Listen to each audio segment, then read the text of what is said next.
ओम शांति।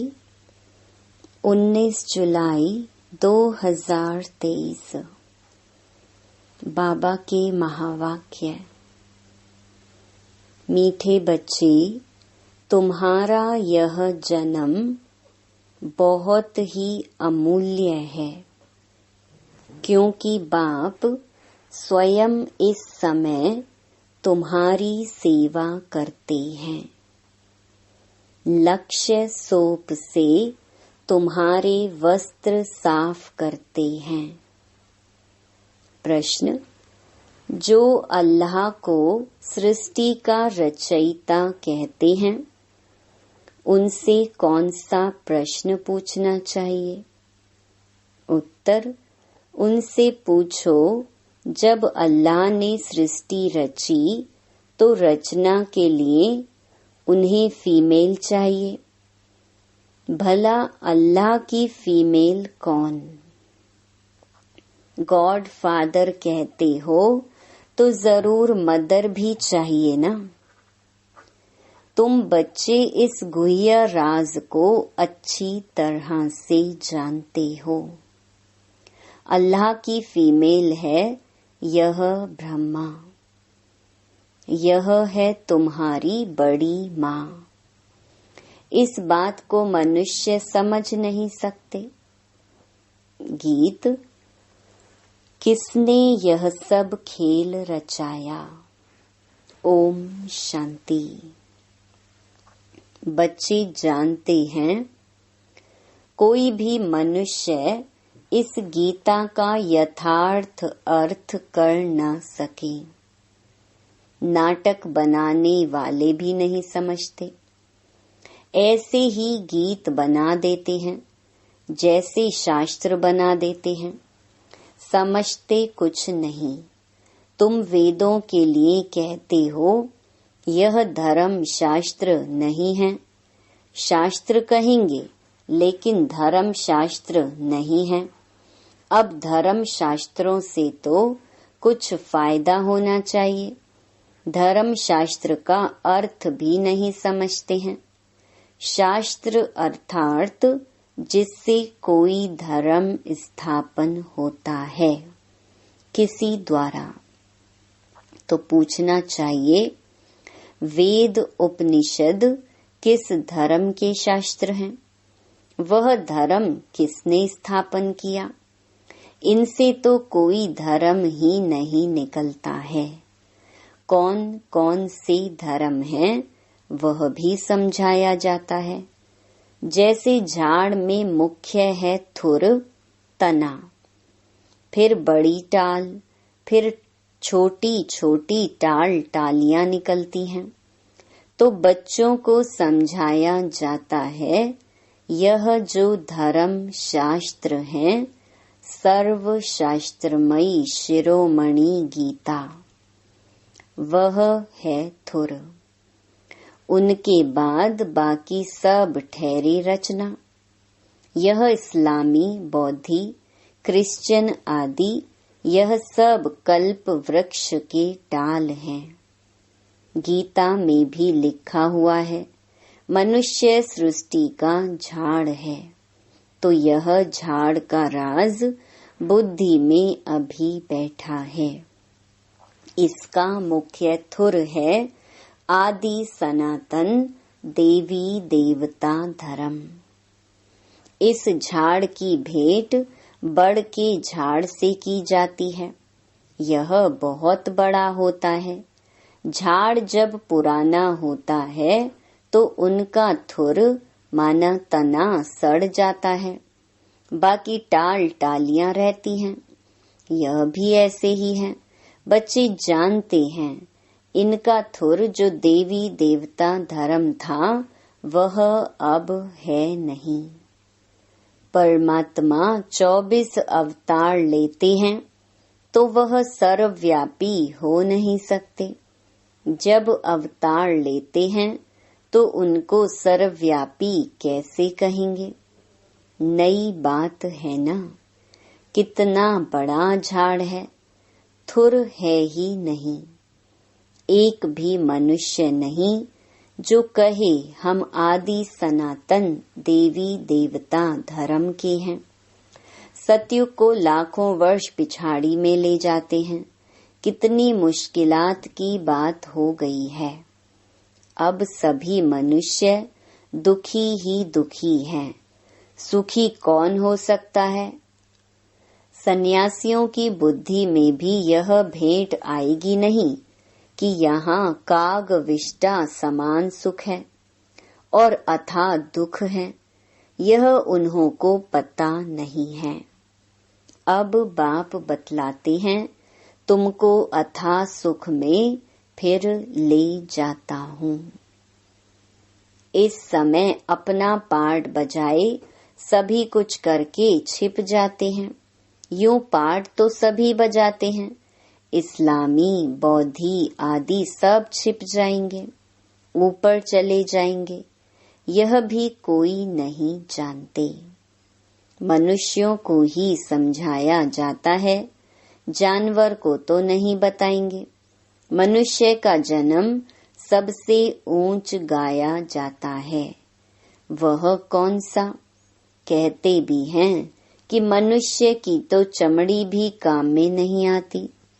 फिर कहते हैं मनुष्य का जन्म उत्तम है।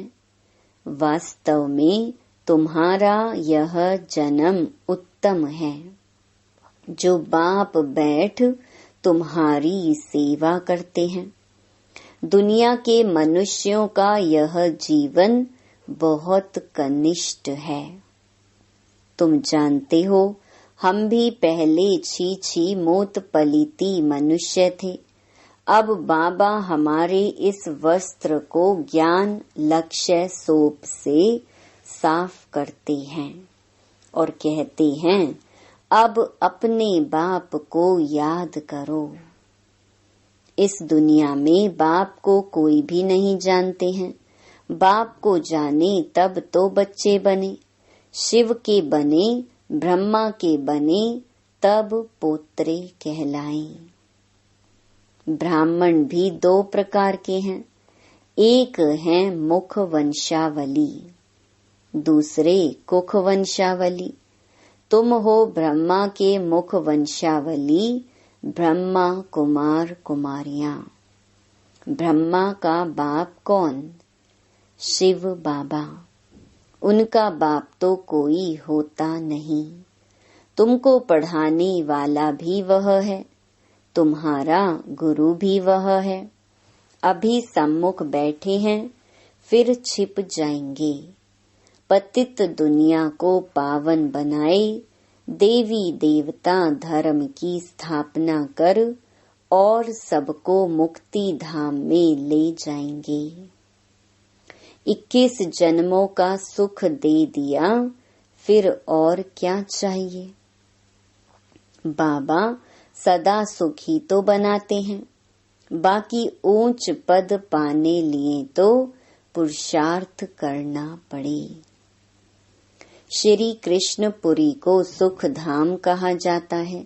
श्री नारायण का बचपन नहीं दिखाते हैं, श्री कृष्ण का स्वयंवर दिखाते हैं।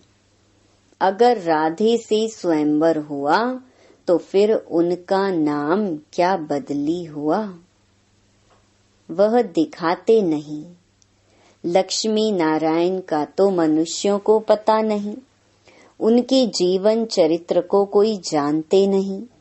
अभी तुम समझ रहे हो। कोटों में कोई ही निकलेगा जिसने पूरा चक्कर लगाया होगा। तुम यह जानते हो, भक्ति वह करते जो पहले पहले पूज्य से पुजारी बनते हैं। भक्त तो सभी हैं, सरसों के मुहाफिक मनुष्य हैं। तुम जानते हो, अब बेचारे सभी मौत की चक्की में हैं।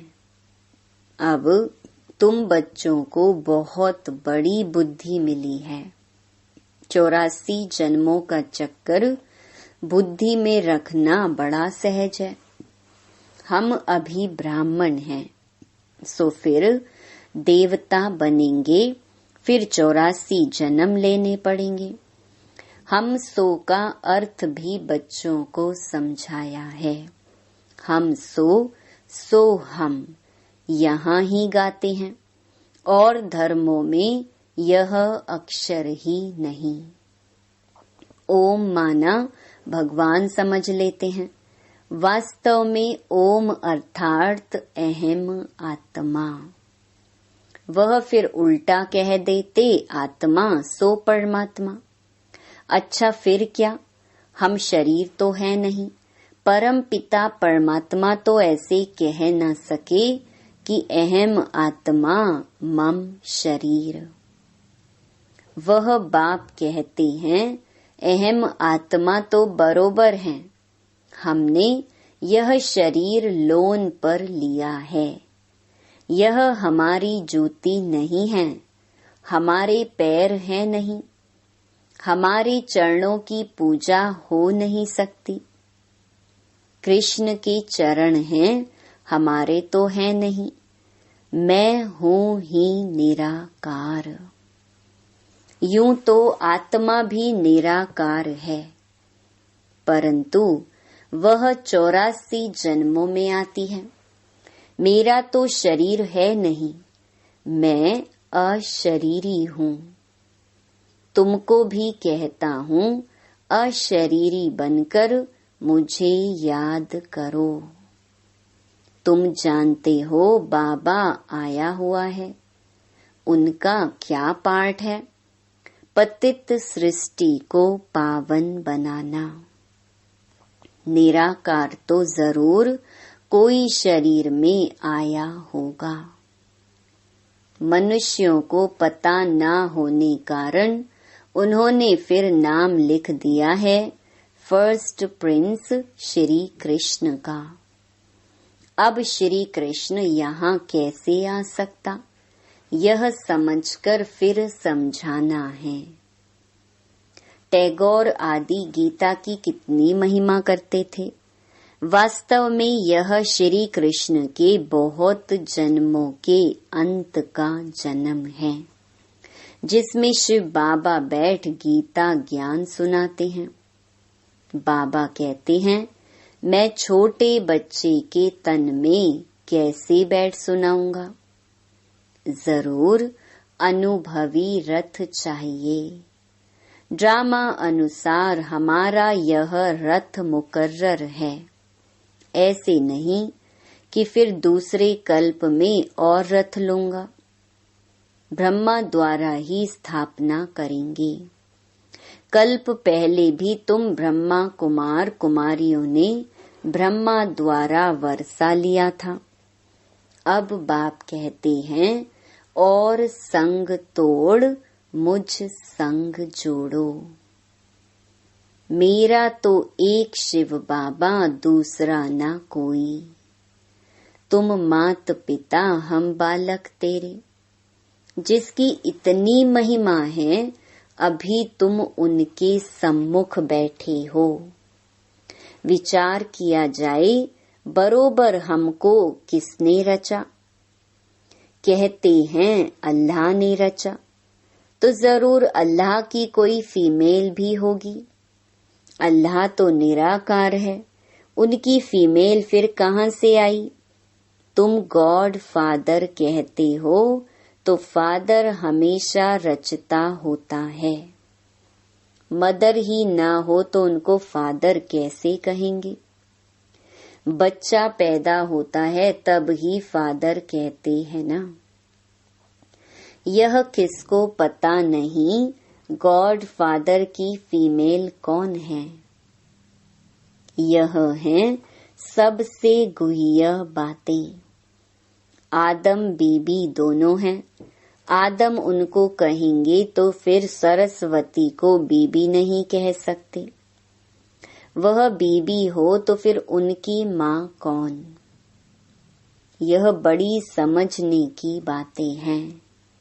बाप ही बैठ समझाते हैं इस हिसाब से यह ब्रह्मा मेरी सजनी हुई। इसके मुख द्वारा रचता हूँ तुम बच्चों को। ब्रह्मा तन में प्रवेश करता हूँ, उन्हों को संभालने लिए फिर जगत अम्बा निमित्त बनी हुई है। आदि देव ब्रह्मा और जगत अम्बा सरस्वती, यह कौन है? विवेक कहता है ब्रह्मा की बेटी है। तो रचना कैसे रची? ब्रह्मा द्वारा रचा तो यह है बड़ी माँ। फिर संभालने के लिए मम्मा भी है, बाबा भी है। पहले नंबर में सरस्वती जाती है। जगत अम्बा की कितनी महिमा है। अब तुम समझ गए हो, हम 100 ब्राह्मण बने हैं। हम ईश्वर की गोद में आए हैं। इसमें भी 2 प्रकार के हैं, सगे और लगे। एक ही माता के बच्चे फिर सगे और लगे का तो सवाल ही नहीं उठता। यहाँ भला सगे और लगे क्यों कहा जाता है? कहते हैं जो सगे बनते हैं वो प्रतिज्ञा करते हैं, हम पवित्र बन वर्षा लेंगे। तो ऐसे पवित्र ही गद्दी नशीन वारिस बनते हैं। लगे फिर प्रजा में चले जाते हैं। सगे भी बहुत बनेंगे, फिर उनमें भी नंबरवार होंगे। जितना जो पुरुषार्थ करेंगे वह माँ बाप के तख्त पर बैठेंगे। मम्मा बाबा तख्त पर बैठते हैं तो हमको भी तख्त मिलना चाहिए, परंतु बनेंगे नंबरवार। तो यह है योग की यात्रा। बाबा को याद करना है, स्वदर्शन चक्कर फिराना है, आप समान बनाना है। मेहनत करनी पड़ती है आप समान बनाने में। बच्चियां परिचय देकर बाप के पास रिफ्रेश होने लिए ले आती हैं। बाबा देखते हैं कौन कौन बाप से पूरा वर्षा लेंगे और सब तरफ से ममत्व मिटाए एक तरफ लगाएंगे।